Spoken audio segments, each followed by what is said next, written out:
uh, Kumarbai, and it says that his wife was telling when Kumarbai was getting at the age of getting married that we don't have anything. How are we gonna marry our daughter? And Narsi Mehta has unflinching faith that my Govinda is there to take care of it. And it says that Krishna came and provided everything, and the marriage of the Kumarbai was done very jubilantly. I think they are the same time during the Tukaram also. He appeared in Maharashtra and Narsi Mehta was in Gujarat. So nice to see that when we see each line and the word, it says everything about what we learn in our books. That's a self-realized person. By seeing them or uttering that name, it purified our existence. So thank you, Saman Prabhu, for playing that wonderful song. So we will be dwelling in Simanaha Siksa, the splendid instructions to the mind by Raghunath Das Goswami. And today we are on the verse number 9, commentary by Urmila Devidasi. Bhakti Vinod shows us a practical way to follow Raghunath Das Goswami's instructions to meditate. When we chant the holy name, that's half this meditation. For each person and place listed in verse 9 of Manaha Siksa as an object of meditation. Whom are they? Who is Shrutadhar can mention. Whom should we meditate? In verse number 9. What Raghunath Das Goswami recommend? Meditate on the divine couple. Meditate on Lalita Devi. Meditate on Vishakha Devi. Meditate on Radha Kund. And meditate on Govardhan Hill. Haribol. Bhakti Vinod gives us prayers and Shastra slokas full of detail. We can regularly recite these slokas or other similar ones. Although anyone at any stage of bhakti can learn and feelingly sing prayers, such as the ones in Bhakti Vinod's commentary, verse 9, has special significance for devotees whose realization corresponds to this point in this instruction manual. Raganuga Bhakti means to emulate the mood and service of particular devotees who exemplify one's desire. In order to do so, one must deeply meditate on those devotees to gain an understanding of their inner and outer disposition and actions. In the verse 8, the perfected soul by the grace of Giridhari, the lifter of the Govardhan Hill, was given to the service of Gandharva. Now, the Jiva needs to complete the apprenticeship and perfect the service. Because the orientation of this Paddhati is toward assistant Gopi in Radha's group. The Jiva is here instructed to meditate on the chief personalities and places for their orientation. Others can use verse 9 as a general template for their personal situation. As there is unlimited individual variety in the spiritual world, each jiva has a unique relationship with Krishna. Therefore, even within the main 5 groups of relationship, there is still infinite diversity. For example, Some devotees in a parental mood will meditate on Rohini more than Yashoda. And some may be followers mostly of Mukra or on Upananda rather than Nanda. Some in fraternal mood will meditate on Balram more than on Krishna, or be particularly attached to cowherd boy, such as Mandali Bhadra rather than Subal or Ujjwal. In the enumerous mood, some of Radha's Sakhis will particularly meditate on Chitra or Tungavidya rather than Lalita. Some persons in the amorous mood may not even be in Radha's group, but may be followers of other group leaders, such as Shamla, Bhadra, Pali, and so on.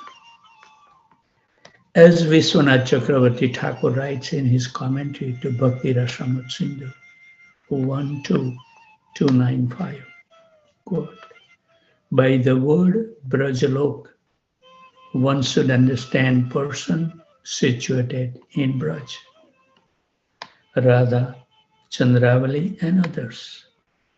Following after them, one should perform service using one physical body also. Unquote.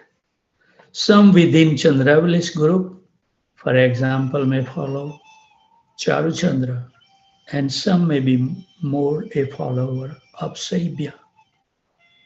There are also jivas in the amorous mood who are Balram's gopis, who serve him, and Purnananda, whom Srila Prabhupada referred to in Chaitanya Charitamrita purport, Adi Leela 1053, as, quote, the foremost of Lord Balram's very dear girlfriends, unquote. In conclusion, each devotee on the Rag Marg meditate on suitable form of the personality of Godhead with his associates who are in a similar mood to oneself, along with their specific place of pastimes. Certainly, everyone, regardless of the mood, meditate on some extent on Radha and Krishna, Lalita, Visakha, Radhakund, and Govardhan. At the same time, those who are, for example, in the mood of friendship will probably meditate mostly on Krishna, Balram, Subal, Ujjwal, and their pastime places, rather than the list given in Manahasiksha verse 9. Also, some jivas have plural, simultaneous identities, as Bhaktisiddhanta Saraswati explained in his commentary to Brahma Samhita 552 as follows. The pure devotees following the devotees of Braj, and those following the pure devotees of Navadvip are located in the realm of Krishna and Gaura respectively. The identical devotees of Braj and Navadvip simultaneously attain to the pleasure of service in the realm of Krishna and Gaura. Tamal Krishna Maharaj also told me that within the Goloka Vrindavan, in the center, there is a Navadvip. And if we have created the love for Gaura, Chaitanya Mahaprabhu, and also with the divine couple, we can take part in Goloka Vrindavan with divine couple and sometimes with Chaitanya Mahaprabhu, depending upon mood. And this mood, we cannot externally create, it's already there. It's not that we have to create something. It should come on its own accord as we purified our existence by chanting with full concentration. Srila Prabhupada described one jiva who has three simultaneous identities in his purport to Chaitanya Charitamrita Adi Lila 1530. Not two, but three. One Mali Ghatak, a resident of Navdvip and a Brahmana by caste, arranged the marriage of the Lord Chaitanya to Lakshmi Devi. He was formerly Vishwamitra, who negotiated the marriage of Lord Ramchandra, and later he was the Brahmana who negotiated the marriage of Lord Krishna with Rukmini. That same Brahman acted as the marriage maker of the Lord in Chaitanya Lila. Hari Bol. So we may note Govardhan Hill, very prominent throughout Manahasiksha, is a pastime place for all the residents of Vrindavan. In every mood, every residence of Braj, including both the forest and the village animals, love Krishna in his Giridhari mood. Govardhan shows all the varieties of devotees, fulfilling all the desires. At Govardhan, everyone meets to celebrate festivals and to seek shelter. So we just finished the verse number 9. So we have 10, 11, and 12. We will be completing this Manahasiksha book. And then we will be embarking on the book written by His Holiness Guru Govinda Swami Maharaj about the whole book, about the verse number 3 from Sistastika. Pranad Api Sunichana. So we will continue reading, dwelling in the life of Srila Prabhupada. As we dwell more and more into those personalities' life, it will give us the impetus to follow one day in their footsteps. So I'll read one paragraph that we read on Friday to bring up to the speed because our memory is so weak. We don't remember 3 days ago what we have during the lunch. Hari Bol. The temple would also house a miniature palace in which the deities of Radha and Krishna would reside, surrounded by silks and pillars of silver, gold, and jewels. Where is that opulence now in Kali Yuga? The Mayapur Chandrodaya Mandir and the Mayapur city would be ISKCON's world headquarters. That's where we left. And I think we should remember great sacrifice that has been done by His Grace, Amrish Prabhu. So we should keep Amrish Prabhu in our prayer so he can recover completely and finish the project that Prabhupada has requested him to. What a glorious life.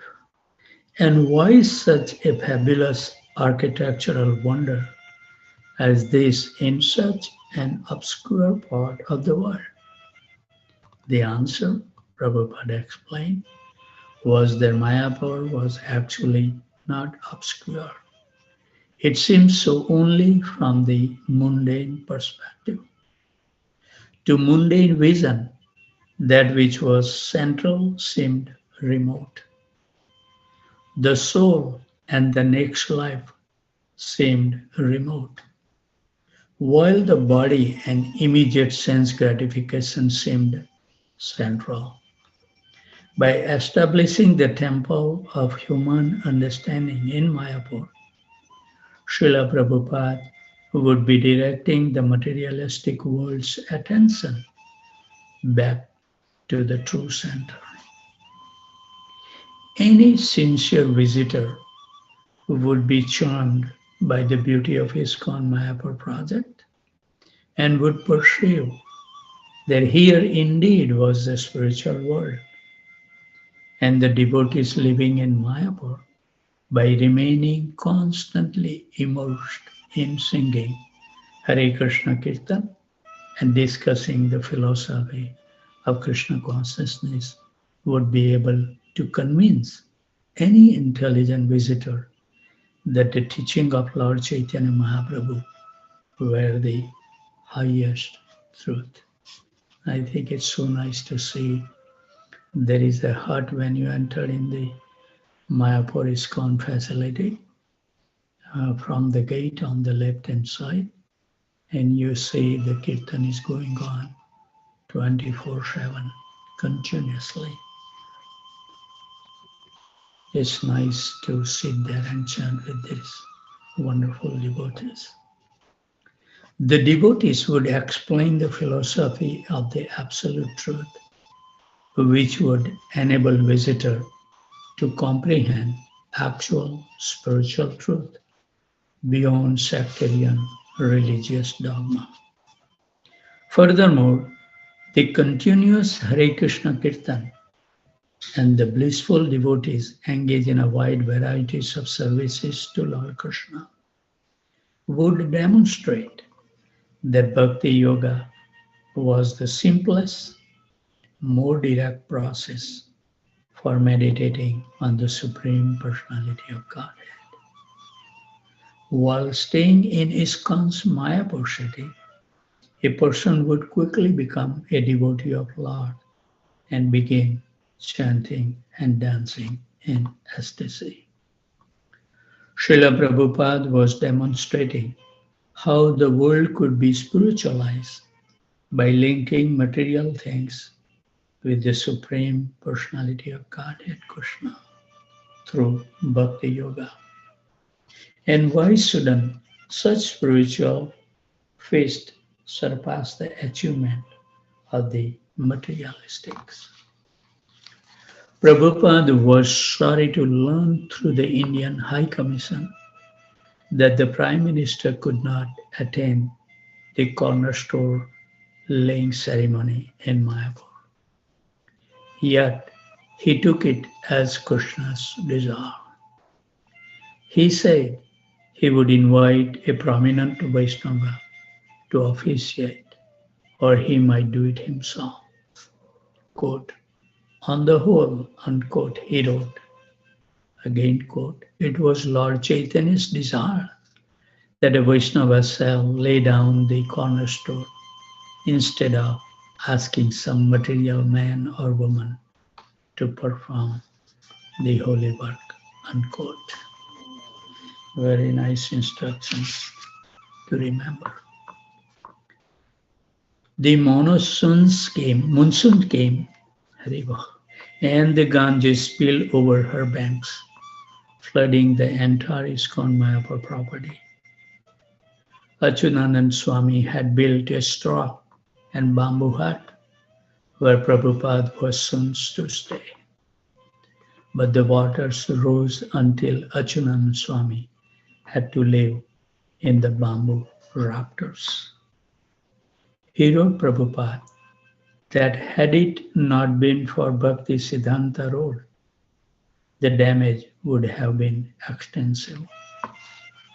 And Prabhupada replied as follows, yes, we were saved by Srila Bhakti Siddhanta Road. We should always expect to be saved by His divine grace, Srila Bhakti Siddhanta Saraswati Goswami Maharaj, Prabhupada. Always pray to His lotus feet. Whatever success we have had in preaching Lord Chaitanya's mission all over the world is only due to His mercy. So this is very nice lesson that we should always make some prayer and beg the mercy of those. Wonderful. So there is a new topic. New Delhi, November 10, 1971. The car pulled out from the crowd in front of the airport terminal. Prabhupada, sitting at the back seat, his bamboo cane against his knee, his hand in his bead bag, talked with his Delhi disciple. As the car moved through the broad avenue of New Delhi, Prabhupada removed two knee-length flower garlands from around his neck and placed them beside him on the seat. It was midday and the November climate was pleasant. Prabhupada had arrived from Calcutta just in time for the 10-day ISKCON Pandal festival beginning the next day. One of the devotees mentioned how fitting it had been that the mayor of New Delhi, Mr. Hansraj Gupta, had greeted Prabhupada at the airport. Prabhupada smiled. In his speech before Mayor Gupta and gathering at the airport, Prabhupada had explained India's duty of performing welfare work for the rest of the world. Bharat bhumite hoila manusya janma yar janma sarthak kari kar para upakar. So this is the duty who has taken a land in the holy land of India. He has to perfect his life first, and then he can assist other people. He had also described how at age 25, he had met his Guru Maharaj and had then received the order to carry Lord Chaitanya message to the English-speaking world. Which year was it? Any Shrotada remember?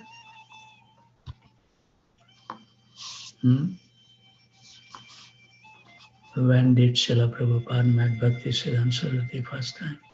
Year 1922. 1922. Yes, thank you very much, Prabhuji.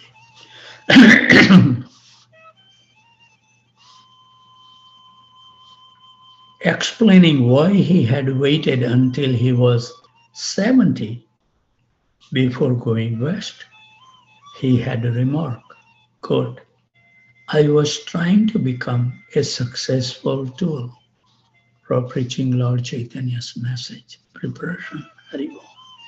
Hundreds of thousands of preachers were needed now as the Krishna conscious movement was spreading throughout the world.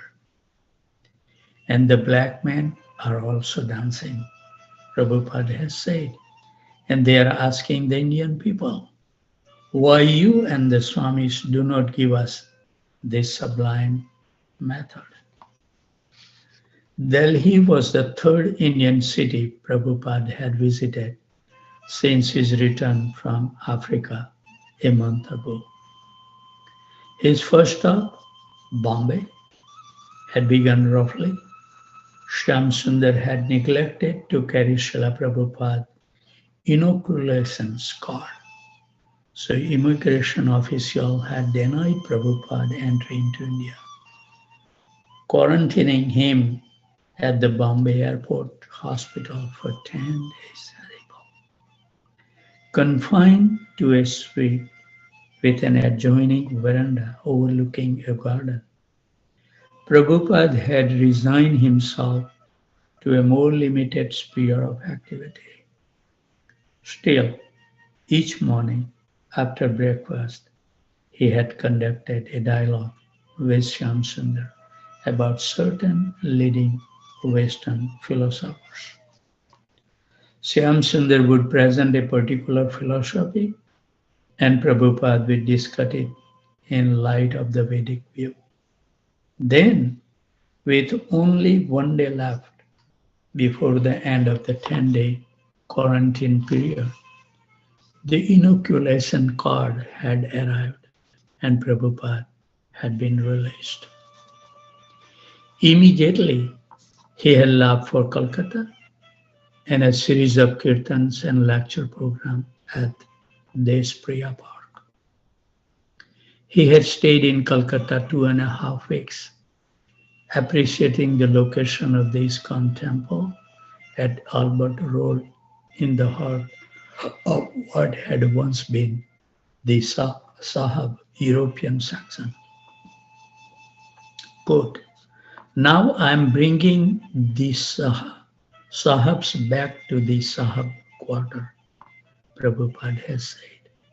But this time, they are all coming as Vaishnavas. You should never give up this place. Haribol. Some of the Calcutta devotees has complained to Srila Prabhupada that the temple was being mismanaged and that due to insufficient income, the diet was inadequate. When Prabhupada had questioned the temple leaders, one devotee had replied, quote, Srila Prabhupada, I was simply trying to execute your will, unquote. Quote, it is my will, unquote, Prabhupada has asked that all the devotees should be disturbed. He had settled the differences, arranged for an improved diet, and had even recommended a democratic elections of temple officers. But he had also explained that because Krishna consciousness was such an important mission, the devotees should cooperate even if there were discrepancies. The material world is like an ocean, he had said, and there would always would be waves. During this visit to Calcutta, Prabhupada had also spoken of his plan for Mayapur. Naranarayan had built a scale model of the building ISKCON would construct on the newly acquired property, and Prabhupada has shown it to all his guests and had asked them to help. Seeing Prabhupada's absorption in this project, Giriraj has volunteered to help in any way required. It seems the two things you want most, Giriraj had said, are for the books to be distributed and to build a temple at Mayapur. Yes, Prabhupada has said, smiling. Yes, thank you. When Prabhupada arrived at the home of Mr. Ram Nivas Danderia in New Delhi, a waiting reporter interviewed him. Quote, I understand, unquote, said the reporter, that by Krishna you mean some eternal principle. I do not mean a principle, Prabhupada replied. I mean a person like you and me. Prabhupada was explaining Lord Krishna as a supreme person when suddenly sirens began sounding. Blackout, blackout, cried the reporter and others in the house. War between Pakistan and India had been imminent for weeks, and air raid drills and warnings were now commonplace in Delhi. Good sir, the reporter spoke tensely in the darkened room.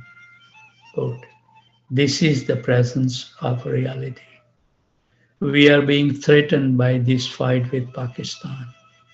The siren is that ugly reality coming for us. We are always in ugly reality, Prabhupada said. 24 hours a day. Suppose there is no blackout. Still, if you go in the street, there is no guarantee that you will get home. In this way, you are always in ugly reality. Why do you say only this blackout? This is just one of the future of this ugly reality, that's all. Reporter, yes, but at the moment, Prabhupada stop and say, you do not realize that you are in an ugly reality 24 hours a day. Padam padam yat vipadam. There is a danger at every step. Reporter, I know, sir, but this is collective, national danger. Have you anything to offer us as a remedy? Prabhupada, Krishna consciousness is our only remedy. Take to this process and you will be happy. Reporter, sir, I think someone should go to the Yahya Khan, the president of Pakistan. Prabhupada, what benefit will you derive by going to Yahya Khan? Reporter, someone is out to kill me. Prabhupada, but suppose Yahya Khan does not kill you, will you be safe? Then what is the use to go to Yahya Khan? You will be die today or tomorrow. If you want to save yourself, then go to Krishna. That is our proposition. Even if you go to Yahya Khan and he does not fight, then you mean to say that you will live forever? What is the use of flattering Yahya Khan? Flatter Krishna so that you may be saved perpetually. Why don't you do that? Reporter, I was only thinking in terms of collective security. I can see your point, Prabhupada. You should know that you are always in danger. Reporter, yes, sir, we agree. The late Einstein said the same thing. Prabhupada, that is our position. And Krishna says, I will save you. Therefore, let us go to Krishna. Why go to Yahya Khan? Reporter, simply because he is disturbing us, that's all. Prabhupada, your mind is always disturbing you all the time because it is always with you. Your body is always with you. Are you not suffering from bodily pain? Why don't you go to Yahya Khan to cure your pains? You are always in danger. Why don't you realize that? Reporter, we realize that this is a national disaster. Prabhupada, these are symptoms. People are trying to give a patchwork cure for the disease. We are giving the supreme cure. That is the difference. No patchwork cure will help you. You need a complete cure. And then Prabhupada quoted the verse from Bhagavad Gita, Janma Karma Chame Divyam Irmam Yo Veti Tattvataha Tvatyadiham Punarjanma Naiti Mamiti Sho Arjuna. So I think this is a perfect time to stop. We should be punctual in our practices. And if Krishna so desire, we'll see you before 2 o'clock tomorrow morning. And before we leave, we would like to offer our humble obeisances at the desk of these wonderful Vaishnavas and Vaishnavis. We will never realize that how beneficial it is. I was talking to Madhvi Gopi Mataji, who had a cancer and now she is recovering. And I was just telling her that mother, just think that if we cannot chant early in the morning, what are the possibilities that we were able to concentrate during the other time of the day when passion and ignorance become prominent? We struggle in the Brahma Muhurta, what to speak of other time of the day. And say, Guru, yes, Prabhuji, I can see the difference chanting in the morning. So I think the fortunate soul should increase the time in the morning to chant because we are so far away.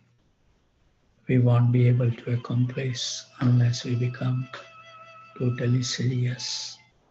Then and then, after many lifetimes, we will deliver our soul. So become sincere and regulate. I was writing to one of the Matajis that I'm mentoring,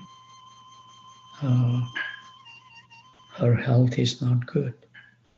So I told her that, you give good rest to your body, because if your body is not strong, your mind will not become strong and you won't be able to concentrate fully. And when I say to the devotees that try to go to bed by 8:30, people may think that going early bed we will get more number of hours sleep. But I think I wrote to her, that particular devotee today, while chanting the holy name, that Mataji, it's not that you will sleep longer number of hours. But look at our acharyas, that they went to bed at 8:30 and wake up at 10:30. So we should understand why they select that time frame. They are intelligent, they are self-realized person. They have understood that the rest between 8:30 to 10:30 is 300% more juvenated our body than rest of the night. So I told her that just try to do one thing to adjust everything in your life so you can go to the bed early, and it's guaranteed that if you go back to the bed at 8:30, you will definitely wake up at 3 o'clock without any problem. 6.5 hours is more than enough. Actually, with that 2 hours in 8:30 to 10:30, it should be equivalent to more than 8.5 hours of sleep. So this is the way that we will improve. Otherwise, it's very difficult, very difficult. So anyway, I will stop here and see anybody has any question, comment, correction, chastisement, suggestions, or reflections. I'll wait for 10 seconds. If I don't hear anything, we will end our session. Here is your 10 seconds.